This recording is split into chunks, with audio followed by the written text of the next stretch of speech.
क्यों खेलेंगे, ठीक है ना। अभी क्या द्रौपदी ने ऐसा कुछ बोला, अंधे का पुत्र अंधा, अरे क्या ये तो पूरा, भले ही कोई डायलॉग याद ना हो महाभारत का, सबको ये डायलॉग याद रहता है कि द्रौपदी ने ऐसे बोला, अंधे का पुत्र अंधा कैसे बोल सकती है, उसको तो जरूर होना चाहिए था नगरा, ऐसा लोग बोलते हैं, देखते हैं, ठीक है ना। तो क्या होता है, ये व्रत ले लिया, ये चीज अभी क्या था, सब लोग राजा जा रहा था, ये शकुनी और दुर्योधन नहीं जा रहे थे। कुछ होते हैं ना जैसे मेहमान जो जाते ही नहीं है उनको हाँ, उनको मतलब कि भेजो तब तक, वो जब तक लात से नहीं मारो तब तक जाते नहीं। तो ये दुर्योधन जो था, ये कहा कि चलो सभा देख करके आते हैं, बहुत विशेष सभा बना था। क्या होता है, इतना मूर्ख था मेरे को भी हंसी आ रहा है, स्वाभाविक है तो सब हंसेंगे। तो क्या करता है, एक जगह पूरा एकदम मतलब कि पानी जैसा लगता है पूरा जल से, और जल में कमल जैसा खिला रहता है, तो उसको लगता है क्या है कि जल भरा हुआ है। वो अपना धोती ऊपर करता है और ऐसे करके जाने लगता है तो जब वो पैर ऐसे, जैसा भाई पानी है तो आप सोचो ना ऐसा पैर आराम से डालेंगे, ठीक है ना, जैसे हम लोग भी गंगा नदी में, तो वो ऐसे करके डालता है तो ऐसे ही रह जाता है, क्योंकि हमको लगेगा कि गीला रहेगा, वो नीचे जाएगा, वो सीधा जाता है। इसको देख करके हंस देता है कौन, भीम हंस देता है। कौन हंसता है, भीम। लिख देता हूँ व्हाट्सएप, बहुत लिखना जरूरी है, नहीं तो आप कहोगे, खास करके लिबरल ब्रदर्स और जो मॉडर्न राइटर्स हैं, ऐसा कुछ नहीं लिखा था। और ये चीज स्वयं दुर्योधन बता रहा है, किसको, अपने पप्पा को, कि ऐसा भीम हंसा है। तो दुर्योधन के साथ बीता है तो कोई गलत नहीं ना बोलेगा। 15 चैप्टर में सभा पर रुके हैं, ठीक है ना। कौन सा वर्ष है, 25 और 26। अपने पप्पा को बोल रहा है, तो पप्पा भीम हंस दिया, मेरा तो मूड खराब हो गया, सोचा कि मार दो, लेकिन क्या करूं, कृष्णा भी वहीं पे थे, ठीक है। कृष्ण, उनको लगा, उसको बोलता है, अरे मैं पढ़ ही देता हूँ, नहीं तो आप कहोगे कि सब प्रभु जी मन से तो नहीं ना बोल रहा है, मैं कुछ मन से नहीं बोल रहा हूँ। देख लो 25 क्या बोलता है कि बिंदु सरोवर से लाए हुए रत्नों द्वारा मायासुर ने जो एक निर्माण किया था, जल से भरी हुई दिखाई दी। जब मैं उसमें उतरने के लिए वश उठाने लगा तब भीमसेन ने ठठाकर हंस पड़े, ठीक है, और मूर्छा हो रहा था। उस समय मैं समर्थ होता तो भीमसेन को वहीं मार गिराता, मैं समर्थ होता तो मार गिराता। यदि मैं भीमसेन को मारने का उद्योग करता तो मेरी भी शिशुपाल जैसी दशा हो जाती। कृष्ण खड़े थे, मारता, अच्छा बेटा दे सुदर्शन, तो दशा कर देता तो अच्छा होता, 100 लोग तो नहीं मरते कम से कम, तो किया नहीं, तो इसलिए कहा मैं मारा नहीं। तो वो भाई ठीक है चलो हो गया। देखो इतना मूर्ख है, अरे भाई जब नहीं हो रहा है तो किसी से पूछ लो भैया। इतना देखो अहंकारी लोग होते हैं ना, उनको मतलब कि गिरते हैं तब पर भी वो कहते हैं हम अपने ही से उठेंगे।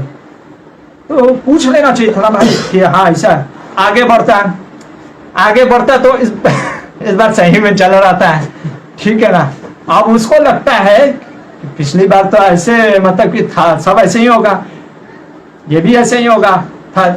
आज जाता है ऐसे धड़ाम से गिर जाता है पूरा, किसमें, वो पानी में पूरा धड़ाम से गिर जाता। इसको देख करके कृष्ण भी हंसते हैं, लिखा है, वो स्वयं बोल रहा अपने पप्पा को, अर्जुन हंसते हैं, इस बार द्रौपदी भी हंसती है। देखो अकेले नहीं हंसी है, जो आपका महाभारत में दिखाते हैं ना, द्रौपदी हंस रही है ऐसे खूंखार की तरफ, कृष्ण हंस रहे हैं, स्वयं वासुदेव भगवान श्री कृष्ण हंस रहे हैं, ठीक है ना। देख लो वर्ष नंबर लिखवा देता हूं, कहा गया, हाँ यहाँ पे। श्री कृष्ण अर्जुन के साथ मेरी और देखकर जोर जोर से हंसने लगे, स्त्रियों सहित, अरे मैं तो ये भी छोड़ दिया, सिर्फ द्रौपदी अकेले नहीं हंस रही थी, स्त्रियों सहित द्रौपदी भी मेरे हृदय में चोट पहुंचाती हुई हंस रही थी। अन्य स्त्रियां भी हंस रही थी, कुछ बोला नहीं, बस हंस रही थी, किसी ने कुछ नहीं बोला, बस हंस रही थी। अब आचार्य क्या बोलते हैं सुनो, ठीक है ना। देखो सिंपल सा चीज है, कोई अंधा अगर गिरता है तो सही बात है, हंसना नहीं चाहिए, ठीक है ना, ये समझ में आता है। और अगर हंस रहे हो तो गलत है, ठीक है, शास्त्र कहता है। लेकिन कोई हट्टा कट्ठा जिसको दिख रहा है वो धड़ाम से गिर गया, हंस दिए तो क्या गलत है, शास्त्र कहता है अगर नहीं हंसे तो इसका मतलब कि तुमको अंदर हास्य की वो कला नहीं है। तो अगर कोई मोटा, जैसे प्रभु जी मान लो गिर गए, मान लो केले के छलके पे से गिर गए, ठीक है उठाएंगे, लेकिन अभी हंसी आ ही जाएगा भाई। अपमान की बात हाँ, अपमान की बात नहीं है इसमें, कुछ बोली भी नहीं ना। हाँ, हंस दिया, स्वयं भगवान हंस रहे हैं। और ऐसा नहीं, देखो इसके आगे क्या हुआ, इसके आगे मेरे सब कपड़े जल में भीग गए थे, वो स्वयं बोल रहा है, हम नहीं बोल रहे हैं, दुर्योधन बोल रहा है ना पापा को, जल में भीग गए थे, राजा की आज्ञा से, राजा मतलब युधिष्ठिर की आज्ञा से मुझे वस्त्र दिए। देखो युधिष्ठिर महाराज ऐसा नहीं कि कुछ नहीं किए, भैया जाओ उसको वस्त्र दो, ठीक है, ये सब उसको याद नहीं रह रहा है।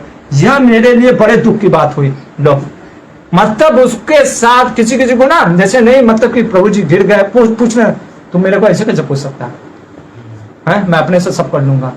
तो कुछ लोगों को होता है, उनको ऐसे ही छोड़ देना चाहिए। तो युधिष्ठिर महाराज बताओ भेजे कि जाओ भैया वो गिर गया है, उसको उठा करके लेके चले आओ, ठीक है। अभी यहाँ पे मध्वाचार्य कहते हैं, ठीक है, क्या कहते हैं, चलो एक और चीज कर लेते फिर उसके बाद मध्वाचार्य क्या बोलते हैं, समय तो जा रहा है फिर भी, ठीक है, आगे बढ़ते हैं।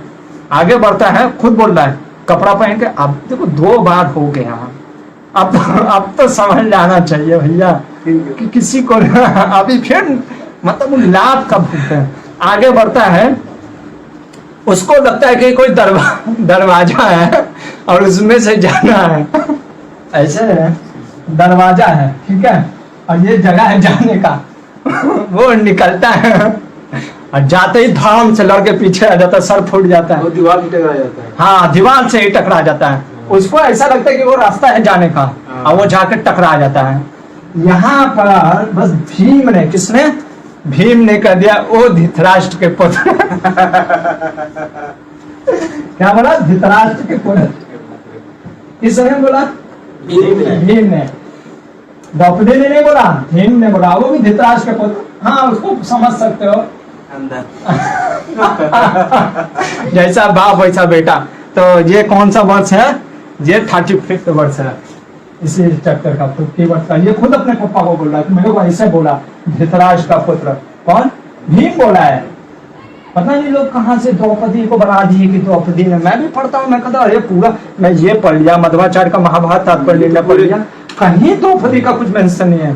तो अपने मन से ये द्रौपदी ने कुछ नहीं बोला, अगर आप मानते हो कि फिर भी किसी ने बोला तो वो भीम ने बोला, लेकिन भीम ने बस बोला धृतराष्ट्र के पुत्र, और फिर सहारा दिया, राजा चलिए इधर से, ठीक है, ऐसे पकड़ के। सोचो भीम और दुर्योधन की बनती नहीं है, वो उठा करके कहता राजा इधर से नहीं ऐसे जाना है, मदद भी किया। हाँ, मदद भी किया, ये सब ढक देते हैं। तो अब बताओ, इतना वो सब करने के बाद भी उसको समझ में नहीं आया।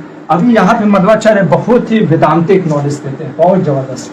क्या बोलते हैं, जो लोग अहंकारी होते हैं, खास करके लिबरलवादी आरोप है, जो शास्त्र को नहीं मानते हैं, पानी क्या होता है, होली वाटर को रिप्रेजेंट करता है, जो जल था ना वो होली वाटर को, ठीक है ना। तो जब आदमी शास्त्र जैसे होली वाटर को छोड़ करके अपने मद में रहता है ना, और कहता हम अपने सब कुछ अच्छा है, और कहता जो भी कार्य मैं कर रहा हूं वो अच्छा है, और शास्त्र में जो दिया वो गलत बोलता है, तो क्या होता है, वो गिरता ही है। ये चीजें। दूसरा क्या लेसन दिया कि देखो ये भौतिक जगत भी इसी संसार की तरह है। सभा जो बहुत मतलब मायासुर का एकदम मतलब बहुत रोचक था ना, ये संसार भी बहुत अजीब है। यहाँ पे लगता बहुत सुख है, पर सुख के साथ साथ दुख भी आता है। इसलिए जो कृष्ण को भूल जाता है, जो मद में रहता है, शास्त्र को नहीं समझता है, वो क्या करता है, इस भव सागर में गिरता रहता है, और गिरने के बाद परिहास उसका उड़ता है, और वो जन्म मृत्यु में लगा रहता है। ये मध्वाचार्य का